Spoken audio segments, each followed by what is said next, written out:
नमस्कार दोस्तों, मैं उरांव सर आप लोगों को स्वागत करता हूं आज का झारखंड उत्पाद सिपाही का पेपर 2 हिंदी के क्लास में। आपको बता दें कि झारखंड उत्पाद सिपाही में जिन लोगों ने पेपर 2 में हिंदी लिया है, उनको 10वीं क्लास का हिंदी किताब पढ़ने हैं और साथ में क्या है व्याकरण पढ़ने हैं। हिंदी में क्या-क्या पढ़ना है? तो हिंदी में आपका कृतिका भाग 2 पढ़ना है और इसके अलावा आपको पढ़ना है क्या? तो क्षितिज भाग 2 पढ़ना है और व्याकरण पढ़ना है। आपका बस इतना ही है सिलेबस में शामिल। तो उसी के क्रम में आज हम लोग देखने वाले हैं कृतिका भाग 2। कृतिका भाग 2 किताब जाइएगा तो उसमें जो है पहला पाठ आपका क्या है, माता का आँचल है। तो माता के आँचल से जो ऑब्जेक्टिव क्वेश्चन बन सकते हैं प्रमुख रूप से, वो क्वेश्चन हम आज लेके आए हैं। और अगर आप कहिएगा तो इसका जो है हम सब्जेक्टली भी पढ़ा देंगे और इनका जो लेखक है उनके बारे में भी डिटेल में पढ़ा देंगे।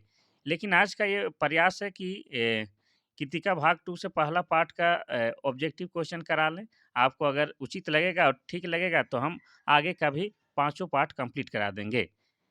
कृतिका भाग 2 में क्या-क्या पढ़ना है? आपको माता का आँचल पढ़ना है, इसके अलावा आपको पढ़ना है जोज पंचम का नाक पढ़ना है, फिर साना साना हाथ जोड़ी पढ़ना है, फिर एहे ठैया झूलनी हैरानी हो रामा पढ़ना है, फिर मैं क्यों लिखता हूँ। ये 5 पाठ मुख्य रूप से पढ़ना है, तो उसी के क्रम में आज हम लोग सबसे पहले देखेंगे माता का आँचल। चलिए शुरू करते हैं।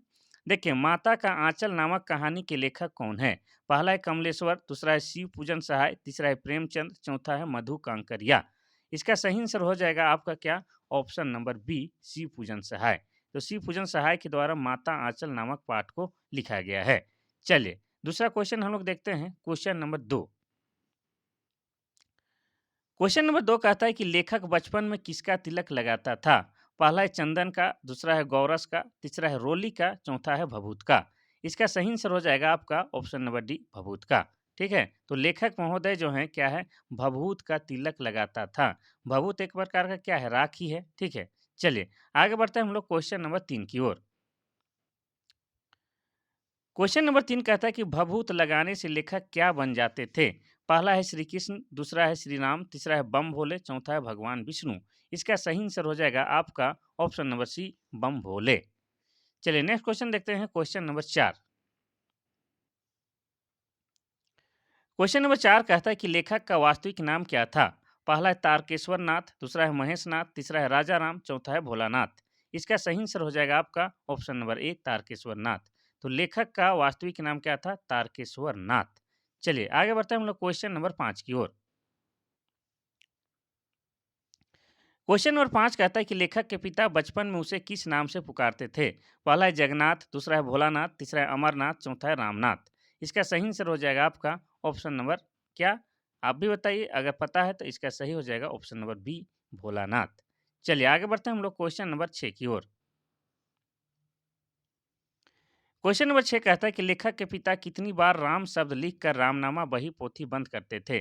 पहला है 500 बार, दूसरा है 700 बार, तीसरा है 800 बार, चौथा है 1000 बार। इसका सही आंसर हो जाएगा आपका ऑप्शन नंबर डी, 1000 बार। चलिए आगे बढ़ते हैं हम लोग क्वेश्चन नंबर 7 की ओर। क्वेश्चन नंबर 7 कहता है कि मर्दुए शब्द कहानी में किसने किसके लिए प्रयोग किया है? यानी कि मर्दुए कौन किसको कहता था, ये सवाल कहना चाहता है। पहला है लेखक ने पिता के लिए, दूसरा है लेखक की माता ने उसके पिता के लिए, तीसरा है लेखक की माता ने उसके लेखक के लिए, चौथा इनमें से कोई नहीं।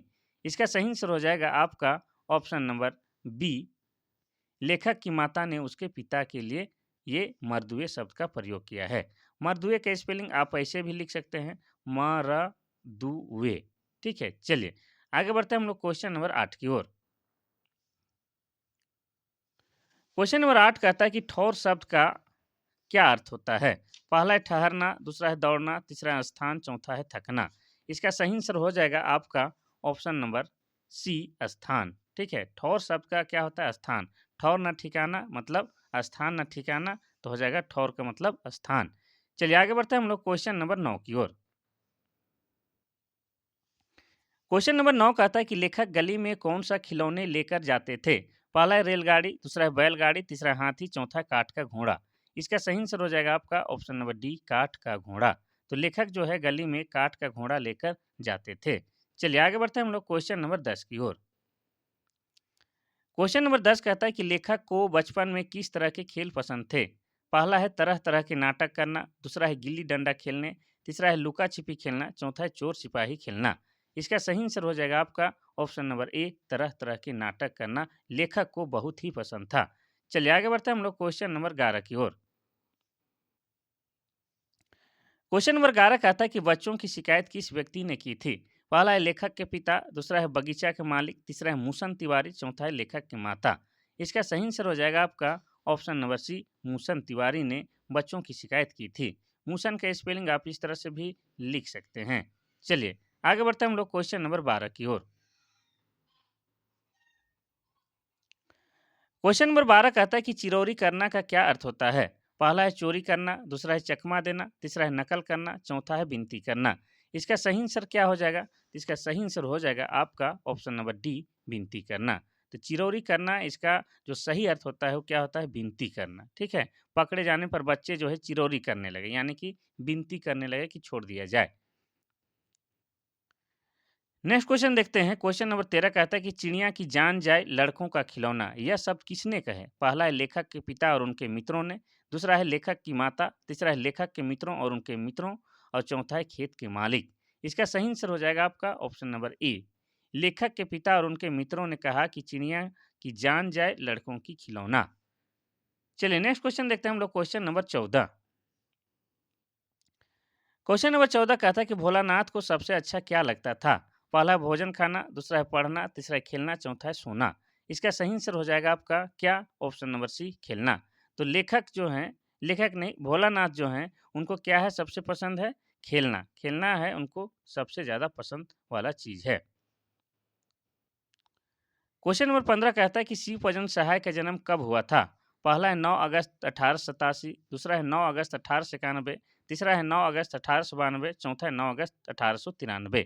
इसका सही आंसर हो जाएगा आपका ऑप्शन नंबर डी, 9 अगस्त 1893 को शिव भोजन सहाय का जन्म हुआ था। नेक्स्ट क्वेश्चन देखते हैं हम लोग क्वेश्चन नंबर 15 की ओर, 15 नहीं 16 की ओर। क्वेश्चन नंबर 16 कहता है कि शिव पूजन सहाय का जन्म कहाँ हुआ था? पहला है अररिया बिहार, दूसरा है शाहाबाद बिहार, तीसरा है औरंगाबाद बिहार, चौथा है खगड़िया बिहार।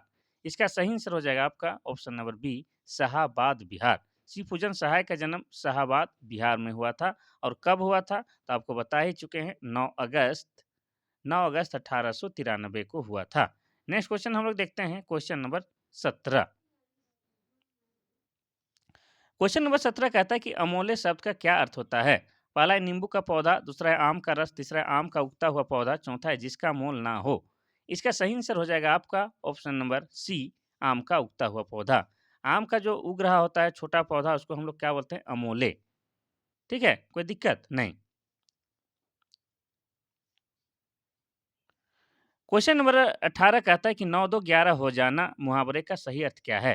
तो एक क्वेश्चन व्याकरण से दे दिया है, वैसे व्याकरण का क्लास हम लोग अलग से करेंगे, ठीक है? अभी हम लोग क्षितिज 2 और कृतिका 2 दोनों को देख लेंगे, उसके बाद जो है टाइम बचेगा तो उसमें हम लोग क्या है व्याकरण कर लेंगे, ठीक है? लेकिन आपको जो है हिंदी भी हम कंप्लीट कराएँगे, आप लोग निश्चिंत रहिए, ठीक है? बस आपको पसंद लगता है तो लाइक ज़रूर कीजिएगा और कुछ ना कुछ कमेंट कीजिए, बताइए कि क्या करना है, क्या नहीं करना है और क्या पढ़ाएँ, नहीं पढ़ाएँ, ये भी आप बताइएगा, ठीक है?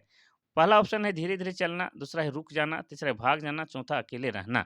इसका सही आंसर हो जाएगा आपका ऑप्शन नंबर सी, भाग जाना। 9 2 11 होना मतलब भाग जाना। नेक्स्ट क्वेश्चन देखते हैं हम लोग क्वेश्चन नंबर 19। क्वेश्चन नंबर 19 कहता है कि अफर जाना शब्द का सही अर्थ क्या है? पहला है जोर से रोना, दूसरा है पेट भरना, तीसरा है भरपेट से अधिक खाना और चौथा है दौड़ना। इसका सही आंसर क्या हो जाएगा? तो इसका सही आंसर हो जाएगा आपका ऑप्शन नंबर सी, भरपेट से अधिक खाना खाना। ठीक है, अफर जाना मतलब पेट भर गया है, उससे भी और अधिक खा लिए, तो हो जाता है अफर जाना। तो पहला पार्ट जो था माता का आंचल, उससे जो है 9 आपका ऑब्जेक्टिव क्वेश्चन हम लेके आए हैं।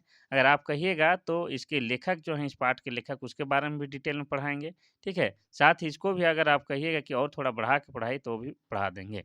लेकिन आपको हिंदी तो है हम कंप्लीट करा देंगे, अगर आप लोग चाहें तो। नहीं तो हमारा तो प्रत्येक दिन का झारखंड जीके क्लास तो है ही, गर्दा फाड़ वाला झारखंड जीके क्लास जो शाम को 6 बजे हम अपलोड करते हैं। ठीक है? तो चलिए आज के लिए बस इतना सा ही। किसी प्रकार की प्रतिक्रिया देना है तो हमारा व्हाट्सएप नंबर आप जानते हैं क्या है, 93 34 40 05 26। इसमें जो है आप लोग मैसेज या व्हाट्सएप के माध्यम से बातचीत कर सकते हैं। ठीक है? चलिए आज के लिए बस इतना सा ही। कल फिर मिलते हैं, तब तक के लिए थैंक यू, धन्यवाद।